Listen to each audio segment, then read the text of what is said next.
Let's set a scene. Picture a street in mid-19th century Edo. A samurai walks with this, rigid, perfect posture, his hand just resting on the hilt of his katana. Right. By law, by centuries of tradition, he's the elite, the social pinnacle. Commoners step aside, they bow their heads. He is, on paper, the most powerful man in the room. But watch him.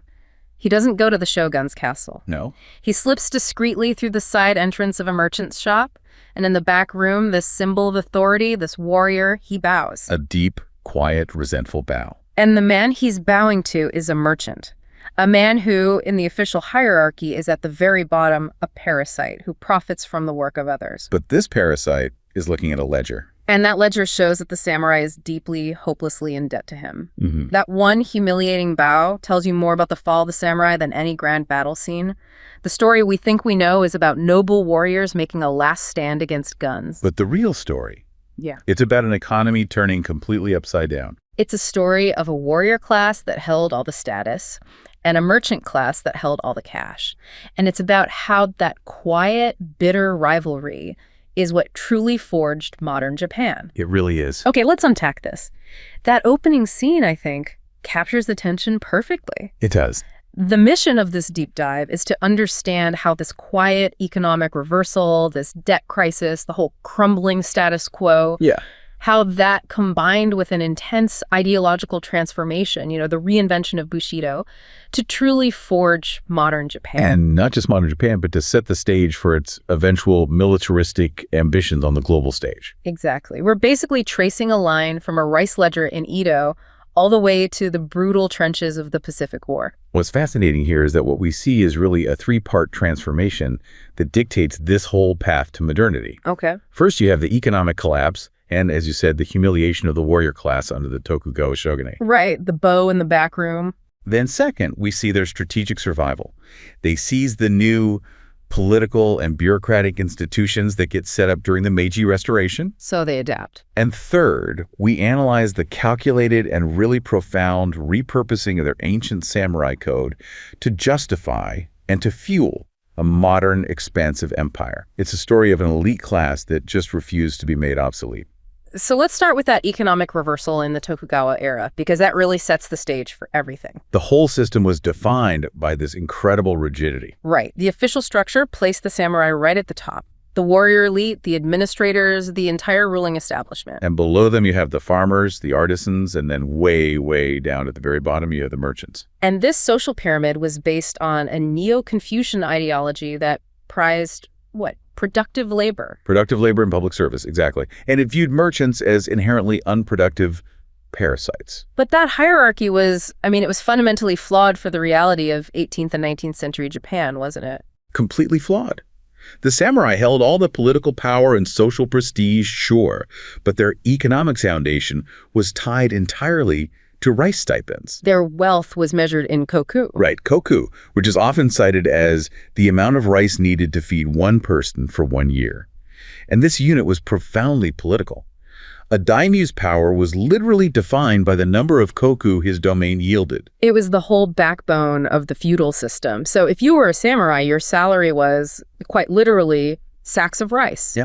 Which might be fine in a simple agrarian economy, but Japan was anything but simple by the 1800s. Exactly. Japan was rapidly urbanizing. Edo, Osaka, Kyoto, these were massive centers of population and commerce. A real cash economy had developed. A robust cash economy. And rice, while it's a staple, is a really inefficient and fluctuating medium of exchange for that new reality. So a samurai needs cash for what? To maintain his lifestyle. To maintain the expensive, status-driven lifestyle expected of his rank, or just to buy necessities and luxuries. And there's this fundamental disconnect between his rice-based income and the city's cash-based needs. And this is where the economic heroes, or maybe the financial opportunists, enter the scene. The rice brokers, the fudasashi. The fudasashi. Officially low status, but they were about to become the effective power brokers of the entire nation. So where were they based? They were centered primarily in Osaka, which was the nation's commercial hub, at the Jujima Rice Exchange, and also in Edo's Kurama district. And they were more than just middlemen. Oh, much more. They were running a sophisticated financial system. Their initial function was pragmatic, manage the vast rice revenues coming to the shoguns and the daimyo's warehouses. They'd store it, organize its sale, and trade it for coin or bills of exchange. Okay, so let's dig into the technical side of this. This is a deep dive after all. How did these bills of exchange work? How did they basically become a shadow banking system? They functioned as a really early form of commercial paper and even futures contracts. Futures contracts, really? In a way. Right? The daimyos and samurai needed cash now, not rice that might take months to sell or whose value might fluctuate wildly. So the fudasashi would issue receipts, these bills of exchange, against the stored rice or, and this is the critical part, against the future rice stipends of the samurai. Wow. So they were lending against income that didn't even exist yet. Precisely. And these receipts circulated widely among merchants as a form of paper money or credit. Why? Because the fudasashi were trusted. Because they'd established this high level of national trust in commercial infrastructure. They had the warehouses, the logistics, the central position in the capital flow. Everyone knew their paper was good. So they were essentially managing the nation's liquidity. A merchant could accept a fudasashi bill for goods, knowing he could redeem that bill for rice or coin later. And that trust allowed the brokers to generate just vast amounts of capital. They had their finger on the pulse of the market, profiting from storage fees, commissions, and, most lucratively, by acting as moneylenders. They accumulated what the sources describe as incredible wealth. Incredible wealth, all through their control over logistics and finance. They could anticipate market fluctuations way better than the decentralized feudal lords could. And the gap between the official value of the rice and the cash the samurai needed, that's their profit margin. That's their entire business model. Okay, now let's talk about the debt mechanism, the part that leads to our opening scene. How did this system of using future koku as collateral just completely cripple the samurai class? Well, as the samurai struggled to maintain their status, and this required huge expenditures on clothing, weapons, servants, that obligatory travel to Edo, the Senkan Kutai. Right, that was hugely expensive. Immensely. And all this while, the price of rice was often stagnant or even declining, so they became chronic borrowers. The fudasashi provided cash loans by, in essence, buying the samurai's future rice stipend at a discounted rate. So they weren't just borrowing against their income, they were selling their future income away. It's a financial death spiral. Correct. The terms were often usurious, and the debt just compounded so quickly. Daimyos and their retainers became so deeply indebted that, as the sources say, they could never hope to be able to pay them back. This wasn't just personal debt, this was systemic. The whole ruling class was implicated. The entire ruling class. The average samurai was living under a cloud of financial insolvency, and he was directly controlled by the low-status merchant class he was supposed to despise. It's that daily, quiet humiliation of a high-status warrior having to beg for forbearance from a merchant he officially holds in contempt. That's the inverted feudalism. The official power structure is still there, but the economic leash is held by the people at the very bottom. This must have created massive political pressure on the shogunate to do something. It did, and their response just underscores how impotent they were. The shogunate, motivated by a mix of, Confucian moralism and a desperate desire to restore the samurai's dignity. And solvency. Yes. They repeatedly attempted economic intervention. The most famous attempt was the Kansei reforms between 1787 and 1793. The famous debt absolution attempt. On the surface, that sounds pretty radical. Just wipe the slate clean. A radical solution. So why did it fail so spectacularly? Because the shogunate, despite seeing the problem, fundamentally misunderstood the core economic reality of their own country. They thought the merchants were just parasites they could get rid of. They believed they were purely parasitic and disposable. So they issued these edicts, the Kansei Choko, that aimed to absolve the samurai's debts to the fudasashi and limit future interest rates. They were trying to restore a rice-based economy by just ordering it to happen. By fiat, exactly. But by this point, the cash economy was the engine. And if you cut the merchants out... You cut the engine. Precisely. Absolving the debts instantaneously through the commercial economy of Edo and the entire realm into severe disorder. The merchants, now terrified of future government confiscation, immediately restricted credit flows. Which caused a severe cash crunch. A massive cash crunch. It collapsed commerce, it reduced the tax base, it led to social unrest because the flow of goods and services, which all relied on these bills of exchange, just dried up. So the attempt to legislate economic reality failed. It completely failed, and it underscored the merchant's essential and untamable economic role. The shogunate learned, the hard way, that they could not destroy the financial system without destroying the state itself. So by the mid-19th century, you have a ruling samurai class that is politically powerful but bankrupt, deeply humiliated, and realizing that the system they govern is basically a financial zombie. The zombie kept alive only by the despised merchant class. That is a ticking time bomb, just waiting for a spark. And that internal economic rot was the primer, but the external catalyst that set off the explosion was, of course, the arrival of the West. The arrival of Commodore Matthew Perry's American black ships in 1853. That was the critical juncture. Suddenly, all that internal frustration had a new, urgent outlet. It did. Japan was suddenly and violently forced to confront its profound technological and military lag compared to global powers. This exposure shattered the illusion of Tokugawa peace and stability. The need for modernization and centralized defense became an existential crisis. And this external threat just amplified the internal political crisis. The Meiji Restoration of 1868, it wasn't a revolution from below, from the peasants. It was a coup d'etat. A coup led by a very specific faction within the warrior class. Exactly. It was led primarily by lower-ranking, reform-minded samurai, often from the outer domains like Satsuma and Chushu. So these are the guys who had been excluded from high office. And they were deeply aware of the shogunate's economic and military failings. These men, driven by resentment and ambition, rallied behind the slogan, Fukoku Kyohei, enrich the country, strengthen the army. And they recognized that national strength required immediate centralization, industrialization, and most importantly, the destruction of the old feudal structure. The very structure that had enslaved them through debt. What's so remarkable is the radical self-destruction of their own class. They abolished the very system that gave them status. They weren't just killing the shogun, they were killing the samurai class itself. It was a calculated risk, but it was taken by an adaptive elite. They abolished the feudal domains and the traditional class structure, eliminating the stipends and rights that had made them politically distinct but economically bankrupt. The abolition of the right to wear swords in public in 1876, the heitere, that must have been the ultimate symbolic castration of the warrior class. Psychologically devastating, trading their most sacred symbol for an empty promise of modernity. And it wasn't just symbolic. Their rice stipends, the financial foundation of their entire existence, were converted into government bonds in 1875. Yes, and this was an act of financial necessity for the new Meiji state. It needed to consolidate land and control resources. But it left many lower-ranking samurai financially ruined. Completely ruined. They were given these paper bonds, often at unfavorable rates, forcing them to liquidate or try to invest in an economy they were historically ill-equipped to handle. So if we connect this to the bigger picture, this move was actually brilliant from the perspective of the adaptive samurai elite who engineered the whole thing. How so? They destroyed the decentralized, debt-ridden structure that had made them obsolete and replaced it with a centralized, cash-based state where their skills were suddenly highly valuable. That's a great way to put it. They traded feudal loyalty for national administration. They recognized that while the form of the warrior class had to go, the disciplined administration, strategic planning, literacy, leadership was exactly what the new modern state required. They weren't just losing, they were rebranding themselves as the architects of Japan's future. And the data confirms this strategic takeover.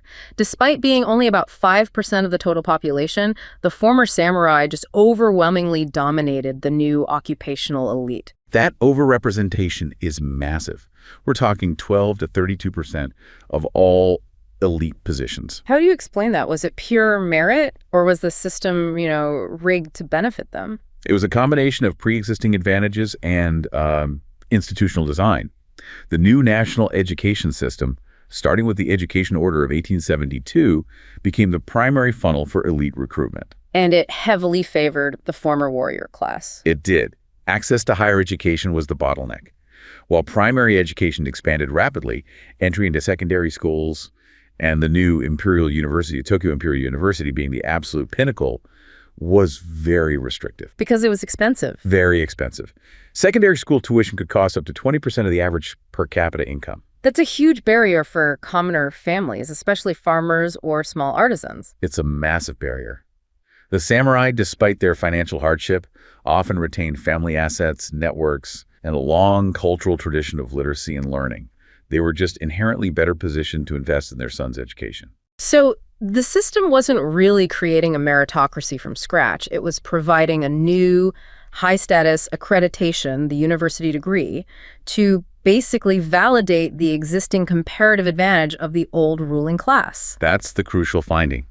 The data on occupational persistence is fascinating because it shows this clear division of labor in the new modern economy. Okay, break that down for us. Commoners who did manage to acquire the new elite credentials, they largely migrated into the newly acceptable areas of wealth generation, the private sector. Right.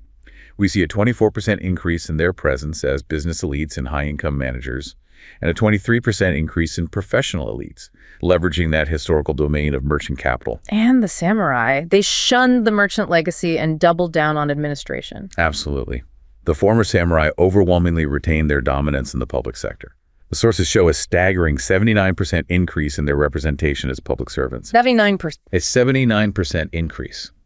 This means they staffed the centralized state apparatus. Central government officers, bureaucrats, politicians, prefectural governors. They traded the sword for the government briefcase. They did, ensuring the levers of national power remained firmly in the hands of the former warrior elite. This sounds less like a revolution and more like a successful institutional takeover by the most disciplined and educated 5% of the population. It really was. The skills learned under feudalism administration, hierarchy, discipline, command, were instantly transferable to running a modern ministry or a factory. That transition of skills was seamless. Think about it. A samurai's life was dictated by strict bureaucratic regulations, loyalty to a distant lord, and administrative oversight.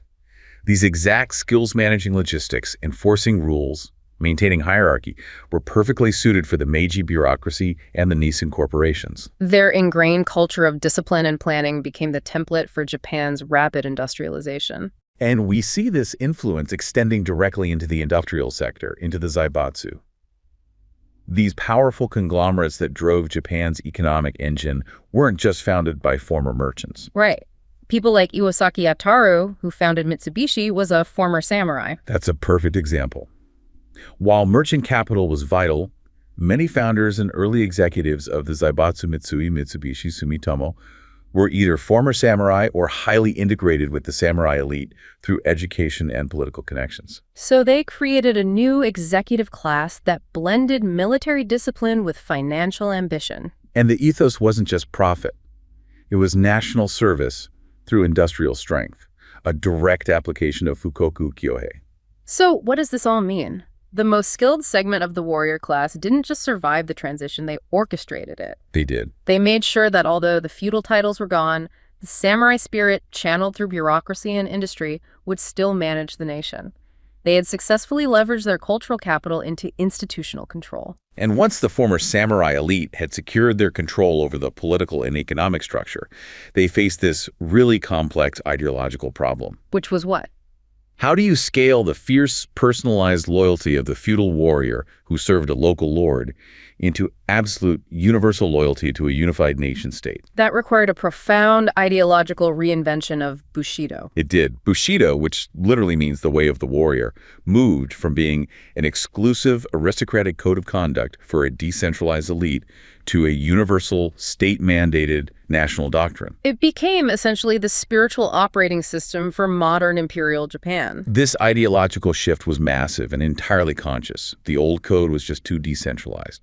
The new code had to center on a single transcendent figure, the emperor. So loyalty was consciously and absolutely redirected from the feudal lord, the daimyo, to the absolute devotion to the emperor and the unified state. The emperor was elevated from a mere human ruler to a divine living deity, the embodiment of kokutai, the unique national essence of Japan. They were basically engineering the national soul, weaving together myth, tradition, political necessity. A powerful and often brutal synthesis. What were the specific pillars of this new wartime ideology that emerged? Well, reinterpreted Bushido provided the language of self-sacrifice and discipline. This was then fused with ultranationalism, the concept of state Shinto, which codified emperor worship, and militarism. And this blend fostered the Yamato Damashi, the Japanese spirit, which was often promoted as inherently superior, morally pure, and indomitable. This was crucial for convincing a very diverse population of farmers, artisans, and former warriors to unite under one banner and eventually die for a centralized, abstract ideal. The primary mechanism for this mass indoctrination had to be the new compulsory education system, which was, of course, entirely run by the former samurai elite. The imperial rescript on education from 1890, that was the core document, wasn't it? It was. It formalized the civic religion of the Meiji state. It mandated that students not only be filial toward their parents, but also, and this is the critical part, offer themselves courageously to the state and guard the imperial throne. So it's a seamless integration. If you are a good son, you must be a good subject. The traditional value of respecting your ancestors is now tied directly to the ultimate sacrifice for the state. Precisely.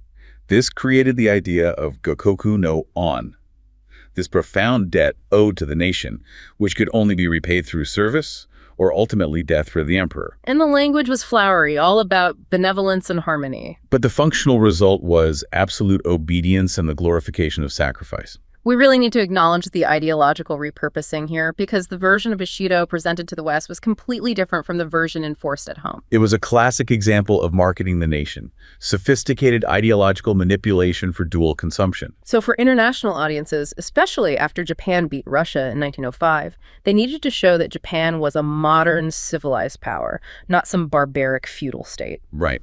And that's where Notobi Ieyasu's highly influential book comes in, Bushido, The Soul of Japan, published in 1899. What version of the code did Notobi present? He presented a highly sanitized, chivalric version of Bushido. He explicitly stripped out all the militarism, focusing instead on virtues that would resonate with Western Enlightenment ideals: benevolence, rectitude, honesty, honor. He presented it as Japan's natural moral foundation, like Western chivalry, arguing that this moral core was the secret to Japan's successful and rapid modernization. It was a diplomatic tool designed to earn international respect. But at the very same time, the military leadership was drawing inspiration from a much darker, more fanatic source. They were. Domestically, particularly among junior officers and those shaping military policy, the focus shifted to the radical interpretations found in the 18th century text, Hagakure. Hidden Leaves. Right, by Yamamoto Tsunetomo. And the famous assertion from that text, the way of the warrior is death, profoundly influenced later radical interpretations. It promoted fatalism, immediacy of action, and unquestioning readiness to die as the highest virtues. This duality highlights the critique made by observers like Basil Hall Chamberlain back in 1912. He basically said this whole cohesive, codified Bushido being taught was a historical fiction. Chamberlain's critique was very sharp. He argued that Bushido, as a fixed, coherent code of rules, had never existed in history in the way it was being presented. He called it a new religion, fabricated by the official class for political consumption. A convenient, powerful historical justification for militarism and centralization. The Meiji elite recognized the power of narrative and successfully manufactured a usable past. And this manufactured ideology wasn't just for the military barracks. It became the core organizational culture of modern institutions. Exactly. The samurai spirit was the template for the new economic and military structures. In the military, it meant fanatical spirit and unquestioning obedience superseded strategic thinking or learning from failure. Discipline was everything. And in the corporate world, the principles of loyalty and hierarchical structure translated into something unique as well. It became the basis for the Japanese management style that would become globally famous much later. Principles of loyalty to the organization, strict hierarchy, collective sacrifice, all applied directly to factories and businesses. The factory was run like a disciplined unit, demanding service not just to the company, but service to the nation through productivity. The former warrior class had successfully embedded its ethos into the very fabric of the modern state. So by the early 20th century, Japan has a centralized government controlled by former samurai, a powerful industrial base, and a unified, ideologically primed population. But the period following the Meiji reforms, the Taisho democracy era, was incredibly unstable. Right, struggling with corruption and the crippling global impact of the Great Depression. And this instability created the perfect environment for the military to seize total control. The economic hardships and political infighting created this profound crisis of faith in the civilian government. And the military, riding high on prestige from past victories, presented itself as the morally pure, disciplined savior of the nation. And they began asserting greater and greater political autonomy. The sources highlight a crucial structural flaw that enabled this: the requirement that the ministers of the Army and Navy had to be active duty officers. That was the weapon that destroyed civilian democracy. That single requirement gave the military establishment a de facto veto over all cabinet decisions. So if the civilian prime minister proposed a budget or a foreign policy the military disliked, they could simply order their minister to resign and crucially refuse to nominate a replacement. Since a cabinet required both ministers, the entire government would collapse. It rendered the civilian authority completely hostage to the military command structure. And this structural power was reinforced by a cultural shift embodied by Gikokuju, the low overthrowing the high. It was a perversion of the loyalty code. Junior military officers, often ultranationalist and highly zealous, believed the civilian government was corrupt, weak, and unfaithful to the emperor. So they took matters into their own hands. Acting independently of, and often in direct defiance of Tokyo's commands, they believed their military dedication and moral purity gave them the right to supersede the civilian political process. The Kwantung Army in Manchuria became the symbol of this unchecked power, culminating in the 1931 Manchurian incident. That incident is a textbook case of Gokuju. A rogue element of the Kwantung Army manufactured an explosion on a Japanese-owned railway line, a false flag operation. And used it as the pretext to invade. To invade and occupy the entire region of Manchuria, establishing the puppet state of Manchukuo.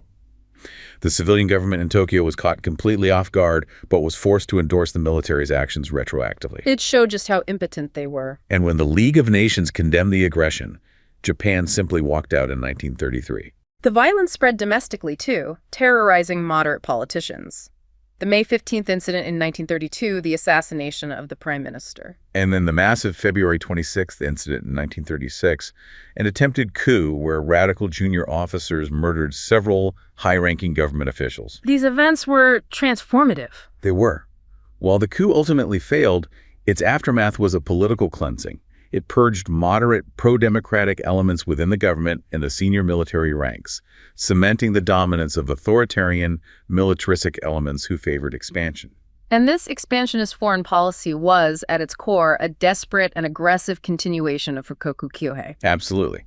Japan's industrial growth required massive amounts of resources, oil, rubber, iron ore, that it just did not possess. And which were largely controlled by Western colonial powers. So Japan perceived itself as being strangled economically. Their aggression, starting with the full-scale Second Sino-Japanese War in 1937, was justified by this concept of establishing the Greater East Asia co-prosperity sphere. A euphemism for replacing Western colonial dominance with Japanese imperial control.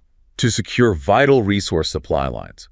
And this is where the militaristic reinterpretation of Bushido manifested in the most terrifying ways. In the rejection of surrender and the cult of fanatical sacrifice. Their ideology stripped away any notion of retreat or defeat. Surrender was declared the gravest dishonor, not just for the soldier, but for his family and the nation. And this was institutionalized, wasn't it? Yes, in the military code, the Senjinken, issued in 1941. It commanded troops to fight to the death and explicitly forbade being taken prisoner, stating that being captured was a shame that must be avoided at all costs. This is more than just fighting bravely. This is an imposed fanaticism. We saw the tragic results in practices like Gyokusai and the kamikaze attacks. Gyokusai, literally shattering like a jewel, referred to the mass suicide or last stand of entire garrisons rather than surrendering, seen in battles from Saipan to Okinawa. And the kamikaze attacks were the ultimate manifestation of this. They were.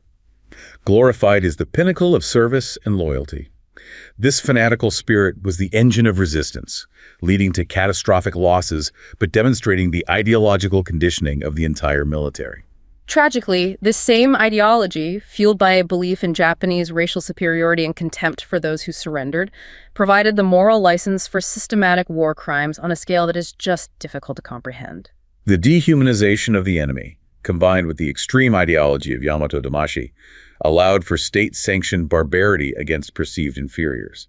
We have to understand these were not random acts, but often systematic policies. Let's address some of the most horrific examples, reporting impartially on the nature of these events. The Nanjing Massacre, after the capture of the city in 1937, involved the mass murder, systematic rape, and torture of Chinese civilians and disarmed soldiers. The scale of the atrocity is just undisputed. Reflecting a total collapse of discipline toward non-combatants. And we also see the explicit contempt for those who surrendered in the treatment of Allied prisoners of war. The Bataan Death March. The Bataan Death March is a prime example. The brutal forced marches, starvation, abuse, summary executions, Thousands died.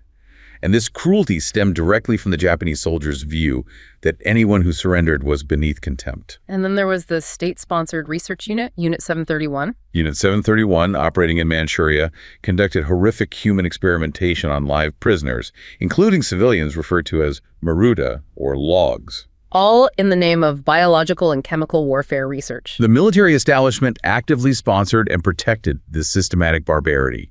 It demonstrates the institutionalization of cruelty when ideology completely supersedes morality. Finally, the systematic sexual enslavement of women from occupied territories, the comfort women. This system involved the forced recruitment and sexual enslavement of women, primarily Korean, Chinese, and Filipino, to serve in military brothels. An organized, institutionalized violation of human rights on a massive scale. The brutality of the Pacific War was, tragically, the functional outcome of the Meiji elite's success in corrupting the samurai code into an ultra-nationalist, militaristic force. It was. The unconditional surrender in 1945 ended the war, but it didn't end the ideological problem. The subsequent Allied occupation, led by General MacArthur, had the task of wholesale demilitarization and democratization. The reforms were sweeping, designed not just to punish, but to destroy the structural and ideological foundations of that militaristic state. The Imperial Army and Navy were dissolved completely. And the centerpiece of this structural reform was the new Constitution. A revolutionary document. The 1947 Constitution included Article 9, the famous Peace Clause, which permanently renounced war as a sovereign right and prohibited Japan from maintaining any war potential. A direct, legally binding rejection of the Fukoku Kyohei militarism. It was. And what about the sacred center of the whole wartime ideology, the emperor? Emperor Hirohito was stripped of his divine status and political authority. He became a mere symbol of the state, dismantling the state Shinto and emperor worship system. Removing the ideological foundation for that fanatical loyalty. And accountability was pursued through the Tokyo trials, where high-ranking leaders were prosecuted for major crimes against peace and humanity. So the structures were dismantled, the ideology delegitimized. What is the lingering shadow of this distorted Bushido in modern Japan? Well, post-war Japan largely embraced a strong pacifist sentiment, deeply rooted in the memory of defeat and the new constitution. The wartime, fanatical interpretation of Bushido was widely rejected. But the legacy of that era remains profoundly contentious, especially when it comes to historical memory. And that leads directly to ongoing geopolitical issues, like the controversies surrounding the Yasukuni Shrine. The shrine honors all Japanese who died serving the emperor, but it controversially includes 14 convicted Class A war criminals. Which is why visits by prominent Japanese politicians frequently strain relationships with China and South Korea, who see the shrine as a symbol of past Japanese militarism and a lack of remorse. These issues are further complicated by the handling of specific atrocities in public discourse and education. Absolutely. Debates over the recognition and teaching of the Nanjing Massacre and the comfort women system continue to provoke strong international reactions. These issues underscore the persistent difficulty in achieving historical reconciliation. Ultimately, the question for modern Japanese society is how to distinguish the cultural elements of the samurai past from their militaristic corruption. And that distinction is key for identity. While the ultra-nationalist interpretations are soundly condemned, the non-militaristic ethical principles, often associated with the original samurai code, discipline, integrity, self-control, a sense of duty, are still highly valued. They're applied in everyday modern life, providing a template for corporate diligence, educational rigor, and personal conduct. So the story of the samurai is not just one of military history, but of economic failure, radical political adaptation, and the devastating power of ideological control. The energy of a focused, disciplined elite, when leveraged correctly, forged a modern nation. But when corrupted and weaponized, it led directly to immense brutality. The debt ledger in Edo truly did lead to the global catastrophe of the 20th century.